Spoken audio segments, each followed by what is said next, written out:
Live on NTA's network service. Let's rejoin Professor Joseph Abugu via Zoom from Lagos. Professor Abugu, you may wish to respond to some of the issues that have come to light by the other panelists in terms of responding to either the propositions you made earlier or to some other points that they have raised. But assuming there's no such response, I just wanted to ask, we are here talking about, as it were, cash transactions. In other words, what could be attached under the global standing instruction will be cash at bank, as the accountants would say. What is likely to happen when there is conversion? Look, a borrower has taken money, and as we know fairly well in this environment, the borrower may wish to marry a wife, another wife, buy a new car, and more importantly also, more likely, say, look, convert it to a property, a fixed asset.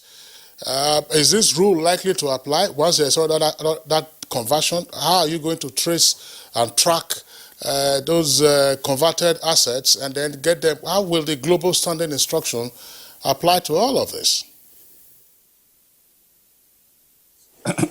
Thank you so much. The first thing I want to say is that the legality or otherwise of the global standing instructions to be able to reach a third account that is jointly held either for your wife or a member of your family will still have to be interrogated, because that account you want to reach has its own mandate instructions. And if that account was created before the effective date of this GSI directive, and a mandate correlating the power you have now is not in the mandate for that account, then you have a problem. So in effect, the GSI, even though presently particularized to individuals, as has been made clear by the president of the CIBN, you still need parallel mandates, in my view, not only with the new account you want to open, but also with the account you want to reach. Otherwise, the banking institution that will be acceding to your request under the GSI will be flaunting the contract between the account holders and the bank. That is one. So, two, as also has been said, the bulk of the defaulting loans out there that are posing serious danger to the banking system are in the corporate sector. And experience has also shown that the problems with these accounts are usually with respect to documentation. With respect to documentation, some of these loans are disbursed without proper documentation and securitization. And so the banks then find it difficult when push comes to shove and there's default to be able to follow the securities that would otherwise have been in place, in addressing and recovering their monies. Now, as has been alluded, this is usually an in-house problem. So until the problem of proper documentation and securitization of loan transactions, are done, now credit departments will not be able to make informed judgments as to whether a particular credit ought to have been granted or not. Most of these huge loans are granted, at top level management, and disbursement will often take place instantaneously, even before documentations are put together. So that's a problem for the banking industry. The GSI is simply a shortcut. I think it is an experiment, and that experiment is good, no doubt, to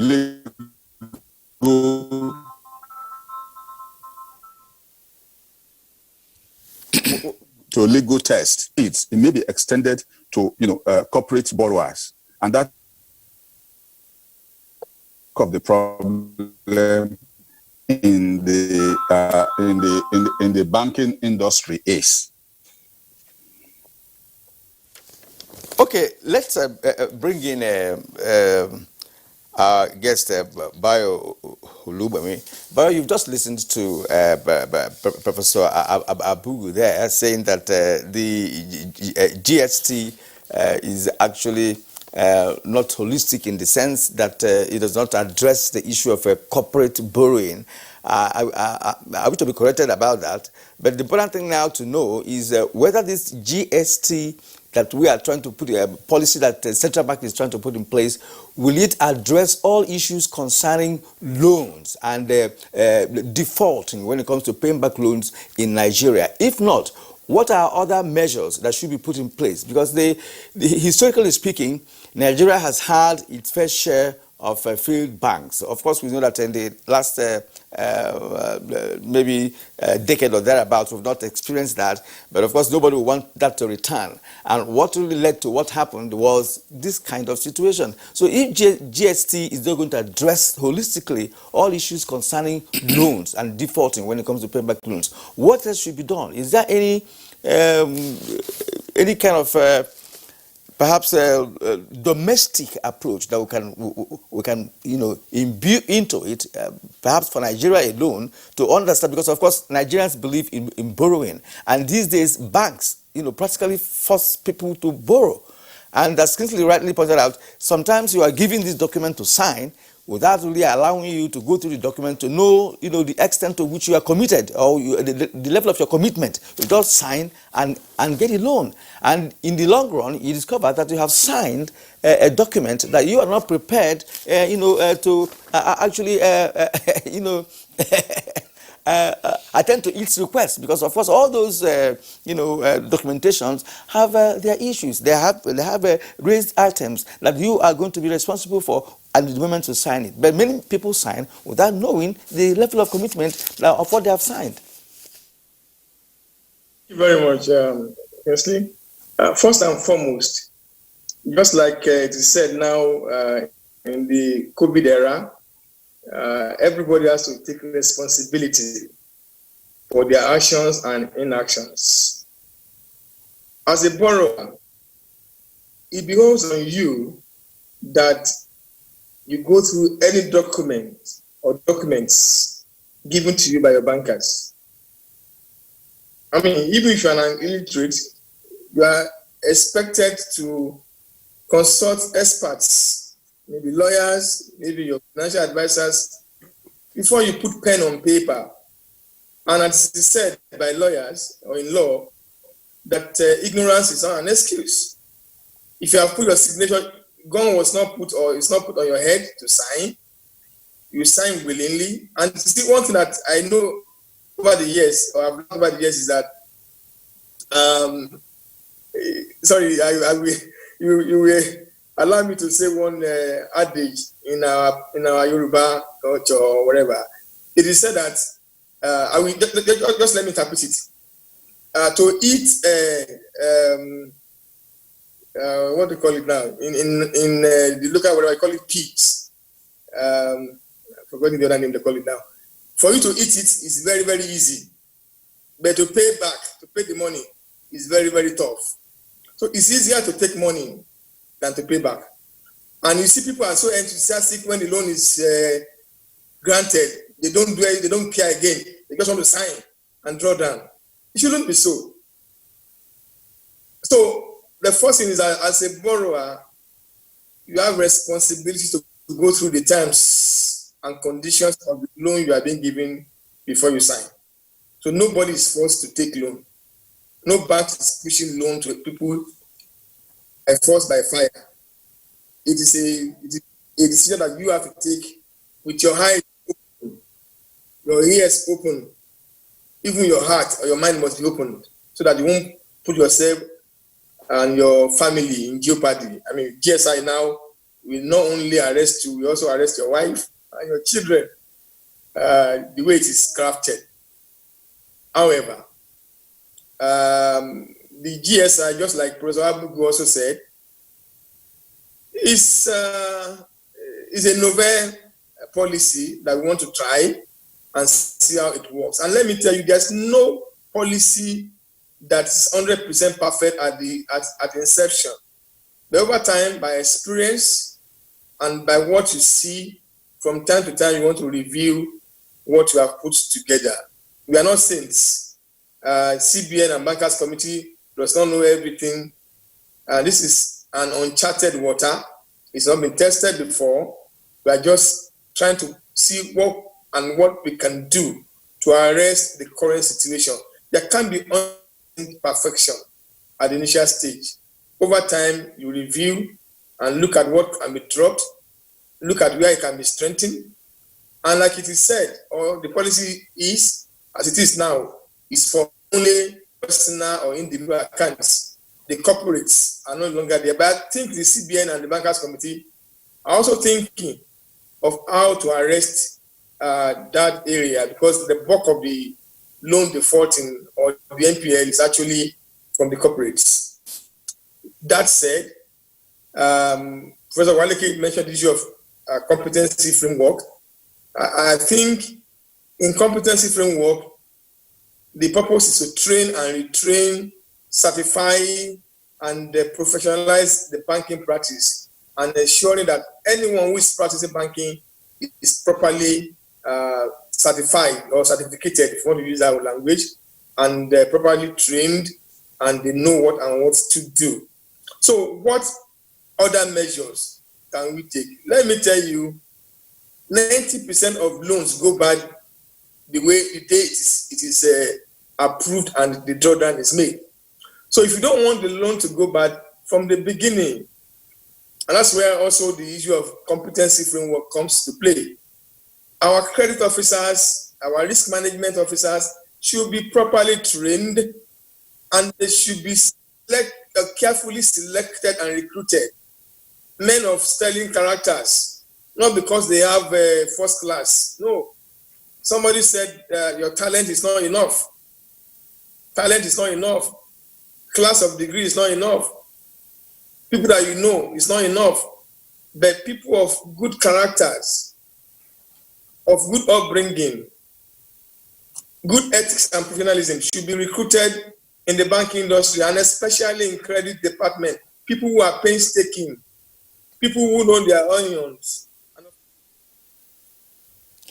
All right, Mr. Olubweme, thank you very much. I just wanted Professor Abugo to answer the second part of my question. That seemed to have escaped his attention.